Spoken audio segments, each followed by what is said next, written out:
passo para você bater a sua meta, seja do semestre ou do ano, mas eu gosto de trabalhar com um número mais macro do ano e dividir isso por semestres, tá?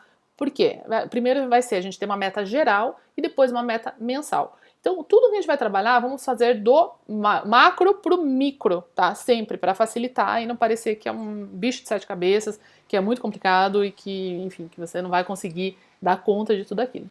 Não é um bicho de sete cabeças. Primeira coisa, a gente pode olhar o que você fez. Ah, foi um ano atípico e tal, tal, tal. Sim, mas é da onde a gente está partindo, tá? Muita coisa mudou no negócio de todo mundo, né? Alguns tinham 5 lojas, fecharam 2, ficaram com 3. Alguns tinham a loja física, fechou, agora está só com online.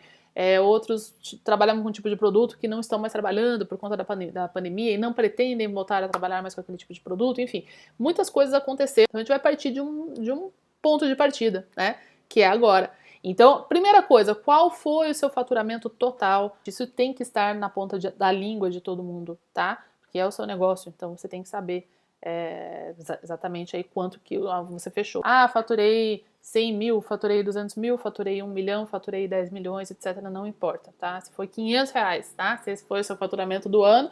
Ah, mas eu faturei 500 reais, mas eu comecei só em dezembro. Tudo bem, foi 500 reais, então foi venda só de um mês, então isso também já é uma informação pra gente. Agora, a gente vai projetar um crescimento ou uma estabilidade, ou a meta pode ser aumentar minha lucratividade, tá? Esse é um trabalho que a gente faz com bastante intensidade. Eu digo, não precisa necessariamente crescer as suas vendas, né? Você pode crescer o seu lucro, a saúde dos seus estoques, etc. Isso tudo vai te dar mais paz, mais tranquilidade, uma gestão que flui melhor aí no seu negócio, mais tempo para você, dono do negócio. Isso tudo podem ser metas, tá? Mas agora a gente vai falar de metas numéricas. Então isso já começa a nossa primeira subdefinição. Lembra que eu falei que a gente vai do macro para o micro? Tá? Então esse macro vai ser, se eu vou crescer 20%, então eu pretendo faturar 120 mil, tá? Foi lá meu macro, tá? Porém, eu acredito que o segundo semestre vai ser, e aí não sou eu, Andressa, falando, aqui é uma suposição, tá? Ou você vai avaliar qual é o seu sentimento. Se eu sinto que o segundo semestre vai ser um pouco mais otimista, um pouco mais próspero do que o primeiro semestre, ok. Então, desses 120 mil, eu divido exatamente no meio, semestre por semestre, ou não, tá? Então, essa é a primeira decisão aí que a gente vai do macro para o micro aqui juntos, tá? Isso é muito individual, é muito particular de cada negócio, tá? Então, vários negócios têm um segundo semestre melhor por conta do Natal, né? Que é um mês de dezembro que ele faz faturamentos assim de vários meses, às vezes em um, né?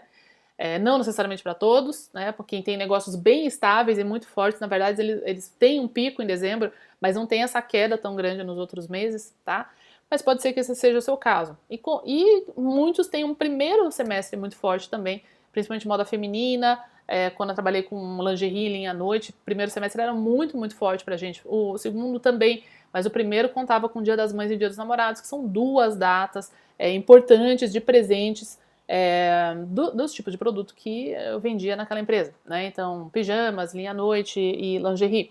Então, a gente considerava quase igual. Como que eu sei se eu considero na metade a minha meta do ano, para ser, digamos, 60 mil e 60 mil, ou se eu vou fazer 80 mil no segundo semestre e não consigo fazer a conta tão rápido, e 40 mil no primeiro semestre, né? Você pode olhar o seu histórico, fiz 100 mil, como que foi essa distribuição nos 2 semestres? Veja se você tem tendências dos anos anteriores. Como é que foi essa distribuição aí do seu faturamento do ano? Se você tem consistentemente, sei lá, o meu primeiro semestre é 40% e o segundo semestre é 60% do meu faturamento total do ano, se isso é uma consistência, você pode projetar assim também, tá? Então aí você já tem essa primeira subdecisão aí. Então não vai ser 60-60 para dar o 120, vai ser 40-80, tá? Vamos dizer. Então essa já é a nossa primeira subdivisão aí. E daí desses 40 mil do primeiro semestre, nesse caso aqui, eu vou dividir ele pelos meses, pelos 6 meses. E aí, novamente, eu não necessariamente divido ele por 6. Por quê? Porque não necessariamente eu vou ter a mesma venda em todos os meses. A gente sabe que tem alguns meses de pico, então tudo leve em consideração. A metodologia é a mesma, como disse, aplico essa metodologia há quase 20 anos, em mais de 6 países diferentes, em vários tipos de produtos diferentes. E a metodologia é a mesma, tá? Então, se eu tô lá na Inglaterra, eu tenho o Dia dos Namorados em fevereiro e eu tenho o Natal, né, muito próximo, e é o inverno, tá? Então, o que mais que eu faço ali naquele vale, né? A gente tem essa distribuição aqui no Brasil um pouco mais fácil de trabalhar, né, do Dia dos Namorados sendo ali em junho, que foi criado justamente como uma data comercial, em vez do Dia de São Valentim, né, justamente para a gente espalhar um pouco mais as datas comemorativas de presentes, tá? Dia dos Pais, Dia das Mães, etc., diferente no exterior também. Então, leve isso em consideração. Eu vou ter lá meus 40 mil, então, para fazer nesse primeiro semestre. Então, quanto que eu vou alocar para cada mês, tá? De novo, se eu tenho histórico dos anos anteriores, vamos olhar quanto que eu tenho, quanto que eu faturei aí no meu histórico, tá? Em cada mês, tá? Qual é o meu melhor mês do primeiro semestre? Qual é o meu segundo melhor mês do primeiro semestre, etc. E aí você vai distribuir, essa vai ser a nossa próxima subdecisão, né? Aqui do nosso macro indo para o micro, você vai dividir esses 40 mil nos 6 meses, tá? Então, digamos, talvez você tenha um mês que é 12 mil, tá? E aí vai te sobrar lá 28 mil, né, para você fazer ou distribuir nos outros 5 meses, tá? Então, como vai ser essa divisão, tá? Por que que isso é importante, tá? Por 2 motivos, porque isso vai direcionar tanto a sua compra e recebimento de estoque, tá? Então, compra e recebimento são 2 fases diferentes muito importantes do seu processo. Tem muita gente que compra pronta entrega? Tem. Só que não necessariamente você tem que comprar para receber, para pôr na loja já naquela semana que você comprou. Tudo bem, né, que você tem pronta entrega e isso é uma mão na roda. Só que é uma forma extremamente arriscada e imprevisível de se trabalhar, né? O ideal é a gente realmente planejar e fazer uma compra com um certo planejamento com antecedência. Então, mesmo sendo pronta entrega, se você vai lá comprar um fornecedor pronta entrega, você tendo um planejamento do que você vai vender em que semana, em que mês, o melhor seria você ter esse estoque ali guardado um tempinho antes de você colocar na loja. Eu sei que tem muita ansiedade, né? Gerente de loja, vendedor e tal, ver produto, ai meu Deus, é muito difícil eu ter cliente aqui e não colocar o produto lá. Tá? Mas isso acontece quando naquele momento você não está com um produto bom. Tá? Isso é um problema estrutural de compras, porque se você está com o produto certo para aquele período, você consegue segurar a ansiedade de só então liberar aquele produto que vai chegar ali, porque ele tem um motivo para estar ali naquele momento, e se você queimar a largada e lançar ele antes, você pode ter uma consequência pior mais lá na frente. Digamos que é um produto que você comprou para o Dia das Mães, e chegou lá, abril, você já está com o produto e fala, sabe o que, eu vou vender. Aí chega o aquecimento do Dia das Mães, você está lá no dia 1º de maio, 2º de maio, sei lá, 5 de maio, todo mundo querendo aquele produto, disposto lá a comprar mais, e você não tem a reposição, você não tem o produto. Isso gera uma frustração muito grande aí no seu cliente. Então, mesmo que você tenha vendido aqueles produtos antes, você queimou a largada e você não tem a oferta correta para o seu cliente naquele momento certo. E muitas vezes o quê? Deixa de vender o que tinha que estar vendendo em abril para vender o filé lá de maio. Tudo bem vender o filé de maio, só que se você tiver reposição, né? E sabendo que talvez esse produto vai chegar lá no momento que era para ele vender já cansado, as pessoas já tendo visto. E por que você está vendendo o filé de maio em abril? Né? Por que você não está vendendo o filé de abril? Né? Qual é o seu filé de abril?